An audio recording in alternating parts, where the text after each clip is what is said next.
بسم الله الرحمن الرحيم والصلاة والسلام على رسول الله وعلى آله وصحبه ومن اتبعهم بإحسان إلى يوم الدين. Assalamu alaikum wa rahmatullahi wa barakatuh. Thank you again for tuning in as we continue explaining and reflecting on the hadith of the Prophet sallallahu alaihi wasallam. اغتنم خمسا قبل خمس. And right now we are at the point of where the Prophet sallallahu alaihi wasallam says, غناك قبل فقرك, your wealth before your poverty.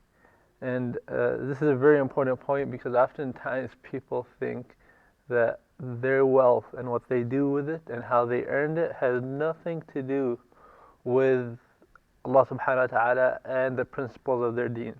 And if you find, again, just like we are asked about our health and about our youth and what we did with that, Allah subhanahu wa ta'ala will also ask us about our wealth. As the hadith continues, لن تزول قدم عبد يوم القيامة حتى يسأل عن أربع. And from that is عن ماله فيما أنفقه. Right? The slave will not tread on the day of judgment except until he or she is asked about 4 or about 5 in another hadith. And from that is their wealth and how they acquired it and how they spent it.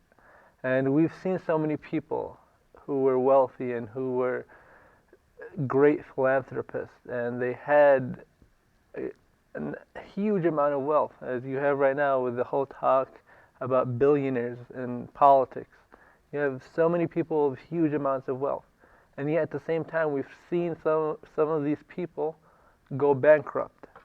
And it's shocking for a lot of people because we think that we are in control of that wealth, and there's no way that one day that rich and wealthy man or woman can wake up and have nothing. And we've seen so many people like that. And the Prophet ﷺ gives us a story about 3 men from the time of Bani Israel. And these 3 men, one of them had a disease, leprosy, another was bald, and another was blind. And so the Prophet ﷺ tells us that Allah subhanahu wa ta'ala sent a messenger to them.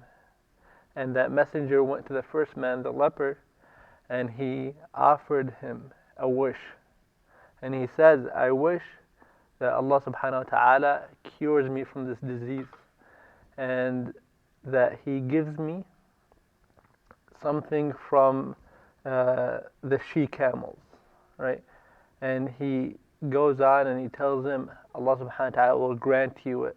And he prays for him, and lo and behold, Allah subhanahu wa ta'ala cured him and granted him that pregnant she-camel. Not just a she-camel, but one that is pregnant, even more than what he has asked for. And then the next man, the bald man, and he says, I ask that Allah subhanahu wa ta'ala brings back to me my hair, and that he blesses me with a cow. And so just like the first man, this man was also offered his wish, and he made dua for him. And he says, may Allah bless it for you. And then he goes to the third man, the blind man. And he says to him, make your wish. And he says, I wish that Allah subhanahu wa ta'ala brings back to me my eyesight, just like I was once able to see. And that he blesses me with a sheep. And Allah subhanahu wa ta'ala provided that for him. And he made dua for him. And he came back to all 3 of them later in life in the form of a different person, in the form of a different image. And he says to the first one, I am a poor man. May you give me from what Allah subhanahu wa ta'ala has provided you with. This is the leper, the one that was a leper. And his skin was back to normal. And leprosy is a disease of skin discoloration. And that was something that he was bothered with. And now he is back to normal skin condition. And he says, this is from what I have worked for, and this is from what I have inherited from my forefathers. Go find someone else to give you. And he says, weren't you the man that was a leper, and weren't you the one that was poor and had nothing to offer anyone, let alone be the one that is asking for help? And he says, no, that is someone else. I was never like that. And then he goes to the second person, the one that was bald. And he says to him, give me from the wealth that Allah subhanahu wa ta'ala has given you. I am poor and I am in need. And he actually comes to each person in the form of what they were. So he goes to the leper in the form of someone with leprosy. And he goes to the bald man with baldness. And he, as if it's a reminder for them that you were once like this, now help this man who resembles the state that you were once in. And they say, again, this man says, this is from what I have worked hard for. And that is from what my parents and my forefathers have given to me. Go find someone else to help you. And then he goes to the last man, the one that was once blind, and he says to him, I am blind and I need help, and you see how my condition is. Please give me of what little you have. And he says to him, all my wealth is from Allah subhanahu wa ta'ala. Take whatever you need and may Allah bless you. And he says, no, thank you. I don't need any of it. You have passed this test that Allah subhanahu wa ta'ala has sent me to you. And all of you, the other two, you have failed that test. And so Allah subhanahu wa ta'ala allowed that third man who was once blind to even grow in more wealth.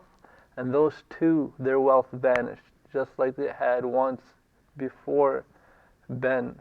And so it reminds us that at the end of the day, what we have of an attitude after we acquire this wealth is really a testament to our faith in Allah subhanahu wa ta'ala. That in the matter, in the process of working for that wealth, we start to assume that we are the end and we are the reason for this wealth. And we see so many people would think that because of the amount of work I have put in and the amount of schooling I went through, I have acquired that wealth because of that. And if you just reflect upon people, you see so many people who have perhaps gone through schooling for a few years and perhaps have no schooling at all, and they're wealthy people. And you see people who have worked their entire lives very hard, and yet their wealth is very little. And that's just to remind us that at the end of the day, regardless of what means we may take on the ground, Allah subhanahu wa ta'ala is the distributor of all that wealth. That He gives regardless of what you and I think is the means to acquire more wealth. And yet at the same time, as He gives us, are we to be grateful or are we to be stingy and thrifty at the same time? That we are so stingy to give and so thrifty when it comes to ourselves and spending on ourselves. And you see clear distinctions in the Quran. Allah subhanahu wa ta'ala gives us the example of Sulaiman, and He gives us the example of Qarun.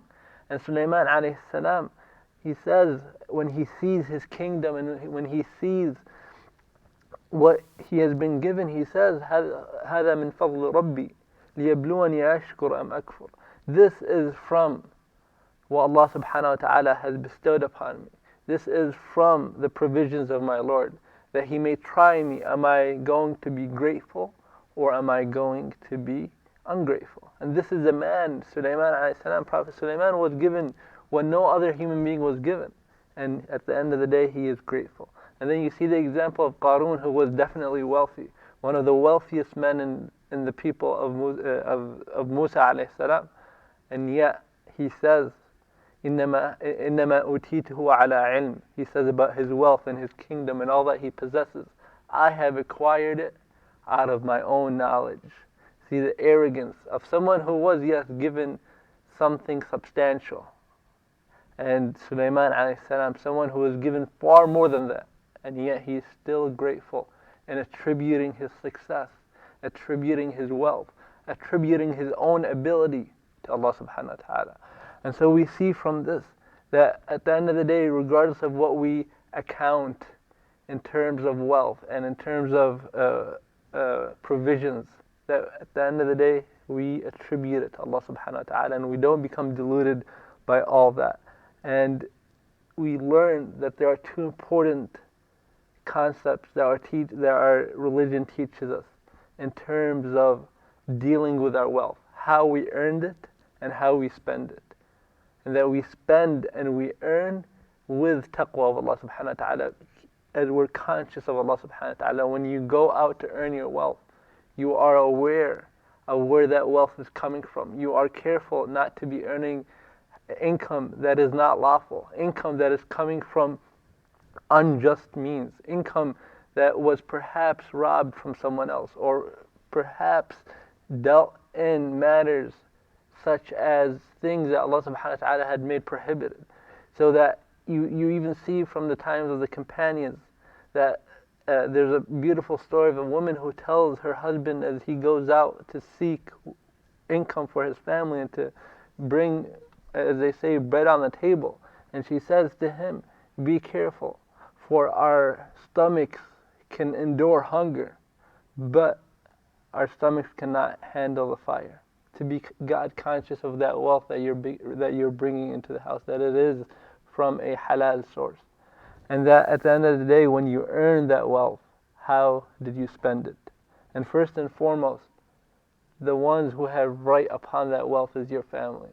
And we see many people who will earn great amount of wealth, but will be stingy on their own family, and will perhaps use it for their own selves and their own leisure, and perhaps going out and spending it with their friends, and or even as simple examples as using it to buy cigarettes and qat and stuff like that. And you have kids at home that are hungry and are not being spent on it, and are not being given due appreciation by what Allah subhanahu wa ta'ala has provided you, because in the same way that that wealth is reaching you, it's also for them, and that you use it with God consciousness as you spend not just on yourself but on your own family. And spending on your own family is not just out of your kindness, but it's also a charity that you are rewarded.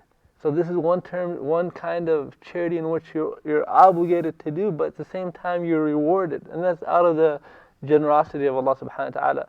That is something that we have to do regardless, and yet at the same time He rewards us for that. And moving on to the best form of spending your wealth, and that is spending it in the way of Allah subhanahu wa ta'ala. Allah subhanahu wa ta'ala in many places says, وَأَقِيمُوا الصَّلَاةَ وَآتُوا الزَّكَاةَ. And in another verse, وَأَقِيمُوا الصَّلَاةَ وَآتُوا الزَّكَاةَ وَمَا تُقَدِّمُوا لِأَنفُسِكُم مِّن خَيْرٍ تَجِدُوهُ عِندَ اللَّهِ. And establish prayer. And immediately after He says, give in charity. Give in charity, before one day you may not be able to give. And whatever you give is something that you will find on your scale with Allah subhanahu wa ta'ala. And that as we give in the sight of Allah, we must keep in mind that Allah subhanahu wa ta'ala appreciates whatever small you give or whatever large you give. And Allah subhanahu wa ta'ala knows the hard work that you put into that wealth. And He knows what you've gone through to acquire that wealth. Not that Islam and our religion takes our wealth without any appreciation. That even as the Prophet ﷺ says, مَنْ قُتِلَ دُونَ مَالِهِ, until the end of the hadith, فَهُوَ شَهِيد. Whoever was killed and they are defending their wealth, they are a martyr. This is the acknowledgement of Allah subhanahu wa ta'ala for the blood and sweat and all the effort that you put into your wealth. So as you give, you know that you are giving in the path of Allah, someone who appreciates that wealth that you are given, that He knows what you put into earning that wealth, and that He knows what kind of strength it took from you to give up that wealth. And so we ask Allah subhanahu wa ta'ala to help us give and to help us be conscious of where we earn our wealth. So the main two important points, how we earned our wealth and how we use that wealth. That we use it in a means that Allah subhanahu wa ta'ala is pleased with, and that we use it with wisdom before one day it may come that we are without any of that wealth, that perhaps Allah subhanahu wa ta'ala may take it from us all of a sudden. And so you take advantage of that wealth while you have it, not just for your own self, but also for your family and in the path of Allah subhanahu wa ta'ala. And we end with the dua of the Prophet sallallahu alayhi wa sallam, as he says in a often repeated dua, اللهم إني أسألك الهدى والتقى والعفاف والغنى. And he says, oh Allah, I ask you for guidance and God consciousness and modesty and ghina, translated as independence. That I am independent of anyone's need, that I have enough to keep me independent of anyone else. وجزاكم الله خير والسلام عليكم ورحمة الله وبركاته.